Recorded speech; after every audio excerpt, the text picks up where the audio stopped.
एक सवाल सबके जहन में यह भी है कि वो बांग्लादेश जिसकी ज्यादातर जरूरतें हिंदुस्तान पर टिकी हैं, आखिर वो हिंदुस्तान के खिलाफ वहां पर इतना सेंटिमेंट्स कैसे हो गया? बांग्लादेश एक इंडिया लॉक्ड देश कहा जाता है, जहां की 94% सरहदें हमारे देश यानी भारत से लगती हैं।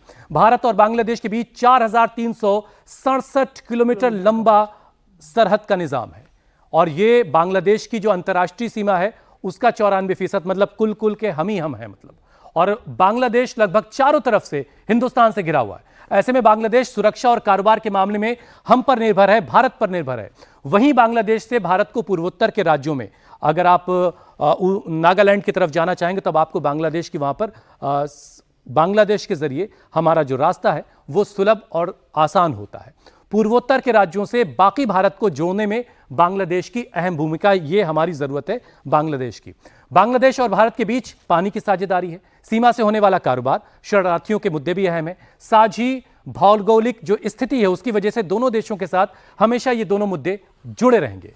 बांग्लादेश चावल, गेहूं, प्याज, लहसुन, चीनी, कॉटन, अनाज, ऐसी बहुत सारी चीजें हिंदुस्तान से लेता है, इस्पात भी हमसे लेता है। इन सारी जरूरी चीजों के लिए वो भारत पर निर्भर है।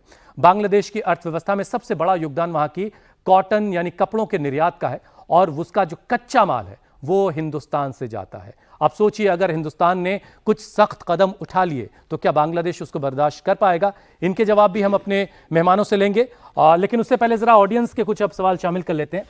भाई, आपके पास जो सवाल हैं उनको शामिल करते हैं। नाम बताओ भैया अपना। सर, मेरा नाम तलहा इमरोज़ खान है। और मेरा सवाल ये है कि आज के हाल के दिनों में ऐसा हुआ है कि वो हिंदू हो या इंडिया हो या इंडियंस हो, उनके खिलाफ बांग्लादेश में हिंसा भड़की है।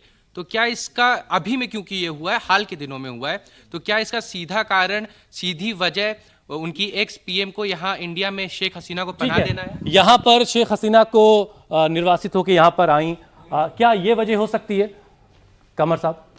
नहीं, ये वजह नहीं है, बिल्कुल ये वजह नहीं है। शेख हसीना के खिलाफ पहले ही माहौल बन गया था। पहले उनको हटाने में इन्हीं तत्वों का हाथ है, इन्हीं ग्रुप का हाथ है जिसने उनको वहाँ से हटाया। और उससे पहले उनकी, जब से वहाँ पे कोरोना आया था तब से उनकी इकनॉमिक बहुत डाउन हो गई थी। वो उनकी जो एक्सपोर्ट बेस्ड इकनॉमी थी कॉटन की और उसकी टेक्सटाइल की, वो तो जिसको सारा कच्चा माल हम दे रहे हैं, हाँ, वो हमारे खिलाफ इतनी आवाजें कैसे उठा रहा है? भाई, ये तो पॉलिटिक्स है, ये एक सियासत है जो वहाँ पे लगी। स्टेट फेल हो गई है बांग्लादेश की, यही सब चीज़ें चल रही हैं। सारी चीज़ों के जड़ वो अब भारत को बताते हैं, जैसे पाकिस्तान हर चीज़ की के लिए हिंदुस्तान को बताता है, इसी तरह बिल्कुल वो इसी अमल पे चल रहे हैं। और वहाँ के अंदर बहुत बुरे वक्त आने वाले हैं। इकनॉमिक कोलैप्स हो गया है। सिर्फ इस वक्त मज़हब की बात की जा रही है, इसलिए कि जो पावर में वहाँ पे आ रही हैं, जो जमात इस्लामी वगैरह है, इनके पास कोई डेवलपमेंट एजेंडा नहीं, और लोगों को वहाँ पे जॉब्स चाहिए। अभी खबर आई है कि वहाँ पर जो इलेक्शन कमिश्नर हैं वो नियुक्त हो चुके हैं, तो जो इलेक्शन होगा, आपको कुछ उम्मीद है उससे कुछ बेहतरी होगी? इलेक्शन अभी सही तरीके से हो पाएंगे? तो जब तक इलेक्शन नहीं होगा, जब तक कि वहाँ पे जो सेकुलर ताकतें हैं उनको सप्रेस पूरी तरीके से नहीं कर देंगे। काफ़ी हद तक कर दिया है। एक बार वो जब सप्रेस हो जाएंगे, जो प्रो इंडियन ग्रुप्स हैं उनको हटाया जा रहा है, उनको जेल भेजा जा रहा है, उनको फांसी दी जाएगी, उनको क्या किया जाएगा ये पता नहीं। और फिर उसके बाद ही मैं समझता हूँ कि इलेक्शन होगा, और बिल्कुल वैसे ही हो रहा है जिस तरह से नज़र आ रहा है जैसे पहले बनी थी PNB यानी बांग्लादेश नेशनलिस्ट पार्टी खालिदा जिया की, और क्या कहते हैं जमात इस्लामी का गठबंधन। ये आर्मी उसके पीछे होगी, रियल पावर आर्मी के पास है, अभी भी है और बाद में भी रहेगा। वही पाकिस्तान मॉडल है, पाकिस्तान से कनेक्टिविटी उनकी बढ़ रही है। खतरा एक और है, चाइना और घिरे हुए हमसे हैं। नहीं, और चाइना और अमेरिका का कंपटीशन बहुत ज़्यादा है वहाँ के ऊपर, उस मुल्क के अंदर। दोनों चाहते हैं अलग अलग, कोई चाहता वहाँ पर अपना असर चाहते हैं। कुछ और सवाल शामिल कर लेते हैं। हाँ, नाम बताइए अपना जल्दी से। सर, मेरा नाम अकदस सिद्दीकी है। सर, मेरा ये कहना है कि इस्लाम में एक निर्दोष आदमी को मारना इंसानियत मारने के बराबर है।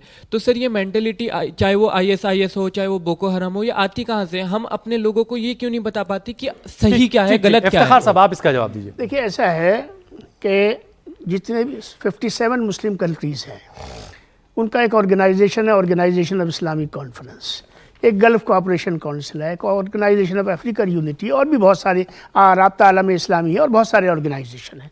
दुनिया में बेटा एक भी कंट्री या एक भी मुस्लिम ऑर्गेनाइजेशन या कोई ऐसा नहीं है जो कि इस थ्योरी की को सपोर्ट करता हो। सब इससे फाइट कर रहे हैं।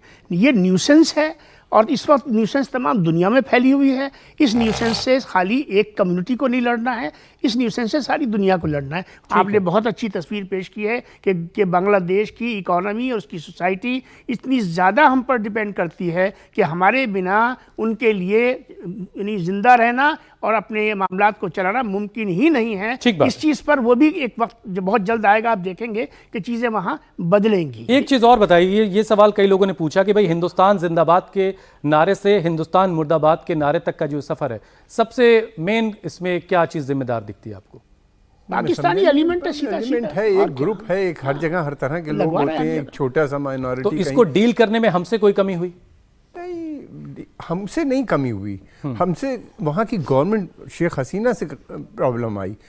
वहाँ पे हालात बिगड़ते गए, कंफर्ट जोन में चली क्राइसिस आती गई और वो अथॉरिटेरियन होती चली गई।